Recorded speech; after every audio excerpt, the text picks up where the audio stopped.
new virtual urban center in Milwaukee may be the change the city is seeking as the center brings faith-based and community leaders together to address long-standing systemic issues that the city faces. It was good having clergy in the room as well as folks who are working in some community-based organizations, and being able to kind of put those issues out on the table and see a commonality with the approach that we should take in trying to solve some of them. The Urban Center was created by Housing Ministries of American Baptists in Wisconsin. The center is virtual because the board felt that a physical building was not needed to carry out the center's mission. Virtual is the only language we have right now to suggest that it is not a brick and mortar's place. We connect by face-to-face. We connect by engagement, and we connect by being outward and not inward, in terms of having a space or a location. About 2 years ago, we began to think how we could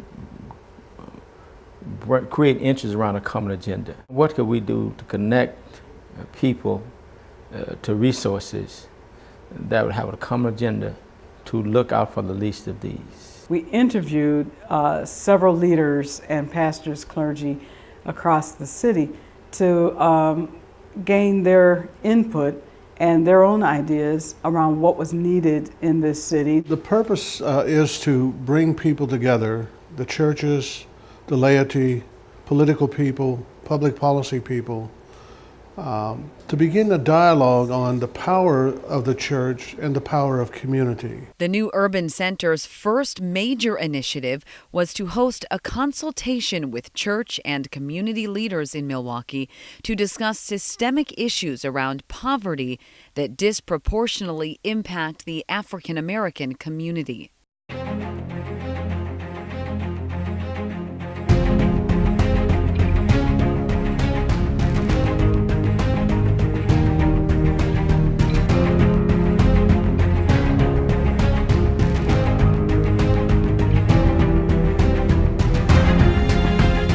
The new Urban Center hosted panel discussions with some of Milwaukee's most influential church and community leaders over a 2-week period in the summer of 2017 around the power of the church and the community to address systemic racial disparities. So my next question is, how has your experience shaped your view of the power of the church to address issues that are impacted on poverty?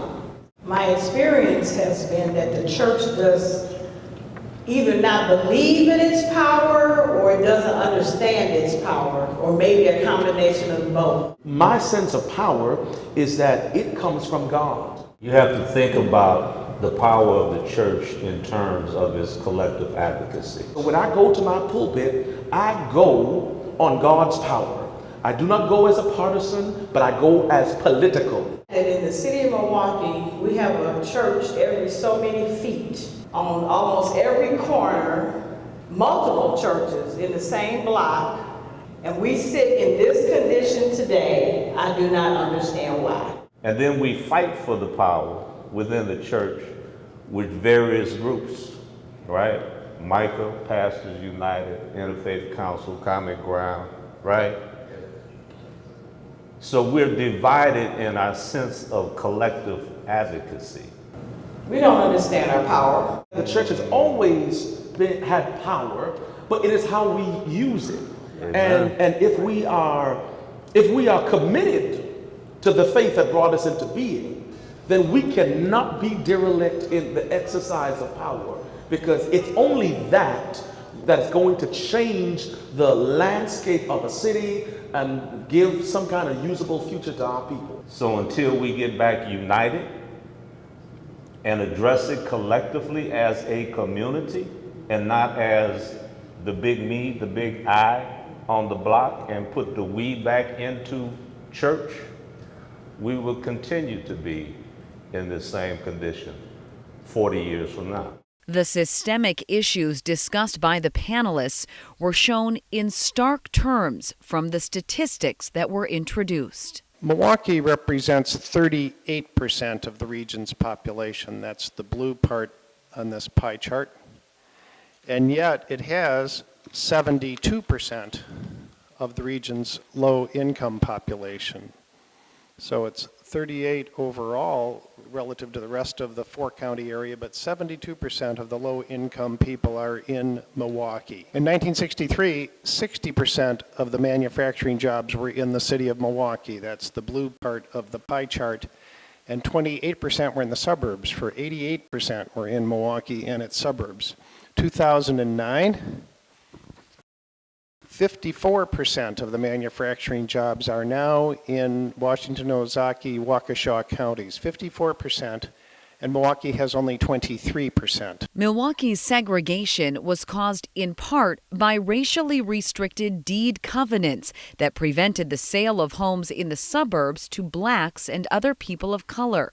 16 of the 18 Milwaukee County suburbs used racially restrictive covenants to exclude black families. Many of these covenants lasted until the mid-1970s, but their effect is still felt today. As a result, Milwaukee's central city is over 85% black and Hispanic, while the outlying suburbs are over 85% white. But statistics only tell part of the story, and they may not fully capture the human suffering caused by poverty. Poverty looks like distress and decay.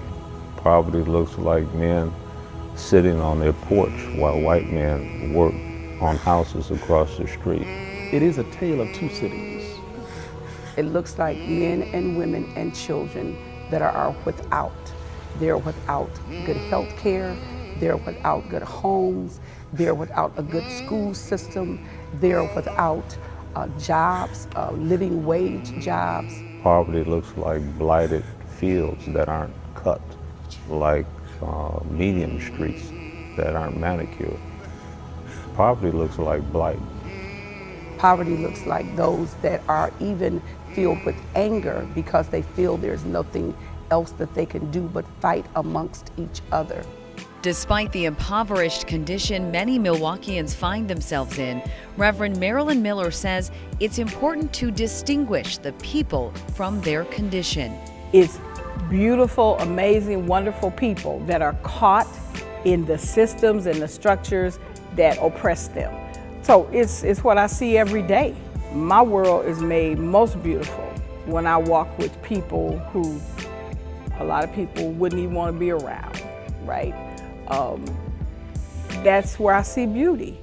Urban Center participants were reminded that the church's mission was always to serve the poor. Because Jesus did, and we are the Church of Jesus Christ. We are disciples of His, and the New Testament is replete with instructions for believers to care for the least, the lost, and the left behind. When we even think about some of the most important sermons that Jesus gave in His walk, it all came back to, when I was hungry, did you feed me? When I was naked, did you clothe me? When I was sick or in prison, did you visit me? So those are the issues that were in Jesus' day as well as in our day. I, as a sister of St. Francis of Assisi, have to promote that. We are Franciscans, and that's what St. Francis did throughout his life. He gave away all his riches, and he concentrated on raising the lives of the poor. We're just trying to grow you, that you're ready for the kingdom. Amen. Several ministers said it is time for the church to reclaim its place in the public square to help Milwaukee address systemic issues that perpetuate poverty in the central city. I do think that we must see our engagement in community as central to what it means to be church. The faith community is part of the community, so I think it's critical that we be engaged in the solutions to whatever the problems are that our people have to face. Panelists were asked to address the question of poverty directly. How do we create a system for a pathway out of poverty for the people? The people have to get their voice back. I think we need a sense of urgency. We tend to define our communities by looking at problems. Who's not there, what's not there, etc. And as a result, we don't really see the assets.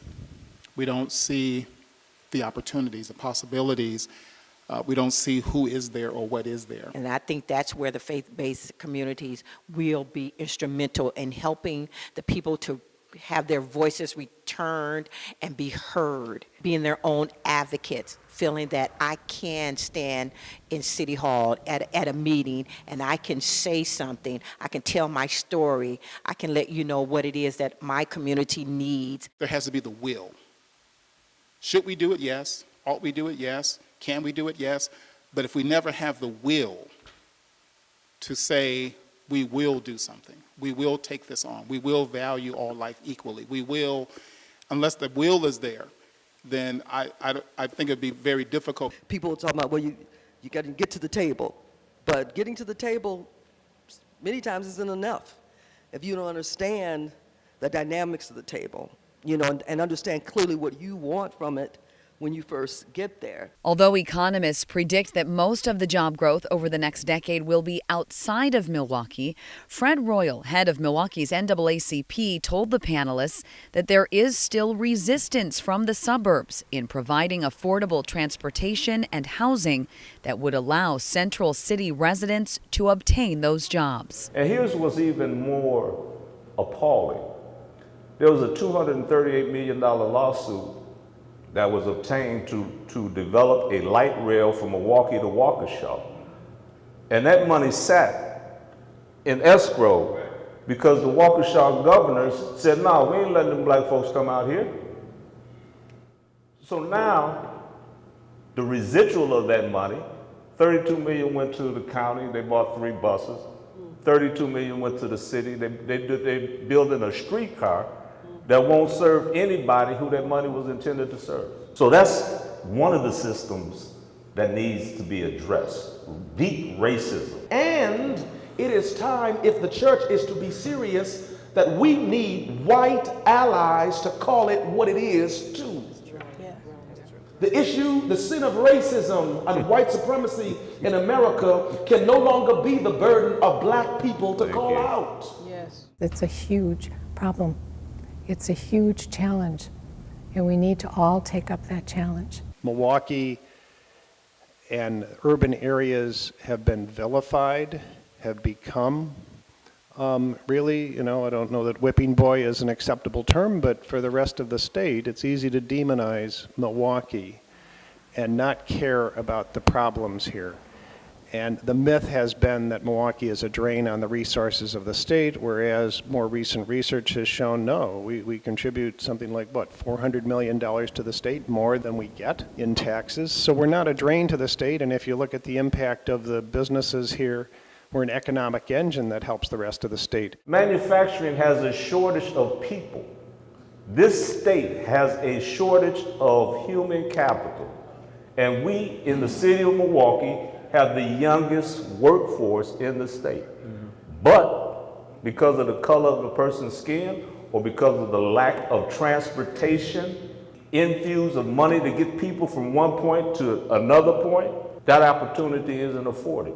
The panelists concluded that the suburbs and the central city must work together to address the systemic problems facing Milwaukee. Our community, unfortunately, is segregated, and poverty is an issue, you know, that really goes across the board: white, black, Hispanic, Asian. And if we're going to solve that, everyone has to come to the table. People in Waukesha County and Ozaukee and all those counties, and I'm going to say, what are they doing? They got churches and stuff out there. But nobody is working with their folks in those areas to say, we should welcome this. Tom Heinen says his organization, the Interfaith Conference, is working to get churches in the suburbs to collaborate with churches in Milwaukee's central city. The project we're working with Mike Soika on collaboratively through the Interfaith Conference is specifically to reach out to congregations in those areas and provide some linkage to walk them through the reasons why we have the economic and racial segregation that exists. Tom Heinen suggests that some of the suburbs' reluctance to welcoming Black Milwaukeeans is based on fear. We found criminals with guns, flying bullets, and scared neighbors. The combination is making the streets more dangerous. The constant drumbeat of crime news on television drives some of that fear in the suburbs. Dr. Patricia McManus says that fear is based on crime statistics that unfairly condemn the entire Black and brown communities. The chief of police, Flynn, he not one of my favorite people, because what he does is use the fact, now he'll say, he tries not to, but he'll say 85% of the crimes that occur in Milwaukee are between Black and brown people, right? But then I ask him, but of that, how many of those people represent the whole totality of Black and brown people? Maybe 10%. But that's not what's put out there, is it? Right? I mean, because there's a reason it's done that way, to make you think that every Black and brown person in this city is dangerous. Where are, our allies in this struggle to help people in Milwaukee to do what it needs to do? And I have to admit, I have not seen it at all. Reverend Carmen Porco would like to see suburban churches reach an important conclusion. I would like to see them have the courage to put aside a lot of the church ideologies and come to one fundamental conclusion. We're either going to believe there is one creator that created all of us and that we are in a sense equal by creation, and that we're all called upon to design a sense of governance of community that is inclusive and builds equality instead of exclusion and isolation. Despite the serious challenges they face, church and community leaders were still cautiously excited about the Urban Center's first consultation program. I'm most excited about this opportunity that we have men and women that are willing and I believe ready and well capable of doing some things that would change and impact the city of Milwaukee. And I believe that with all that's going on nationwide, worldwide, this is the right time. And I believe God is in this, and I'm encouraged. What I'm most excited about is hearing from those who are working in Milwaukee to address some of these issues, that there is yet another framework that's needed to help to enable that work that they're doing, and that they are as much interested in coming together more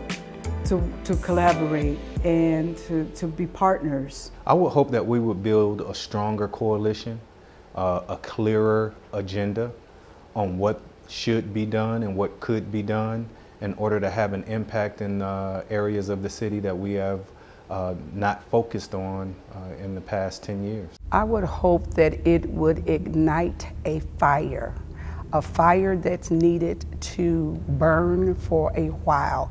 My prayer is that this group can convene, for example, pastors coming together, and even beyond that, to bring together the best and brightest of each church and have those individuals, sit down together and talk through what we can do, what are the possibilities. We all have people in our churches that are just thinkers and doers and movers and have connections and resources. Can you imagine if we brought them all together in one room? I hope that it will reach many people who need to hear it. People like myself who have a different colored skin. I need to hear what our counterparts who are African American are suffering. And we need to be part of that systemic change. But we also need to learn first. Many of the people that are in our communities that are challenged with poverty, they don't feel that they have a voice. They don't feel like anyone wants to hear them. They don't feel like they have anything to add, but really they have so much to add. We'll never be able to really figure out the cures and the causes of why they're in the situation that they're in unless we hear their voice. The next step is connect again this to the people and the community, the ideas that came out of it. I feel that the two sessions we've had are a very good start in a process that will probably take 5 years to really get to fruition. Reverend Dr. John Walton Jr. offers this advice as the Urban Center goes forward. Humble ourselves so that the Lord can move in a mighty way, and when Milwaukee is changed, everyone will know that Jesus did it and not us. But how will Milwaukeeans know when their city has been restored? Prophet Zechariah told us, you will know that the city is restored when the elderly can sit with cane and the children can play in the streets. And until that is the reality, our city has not yet been restored.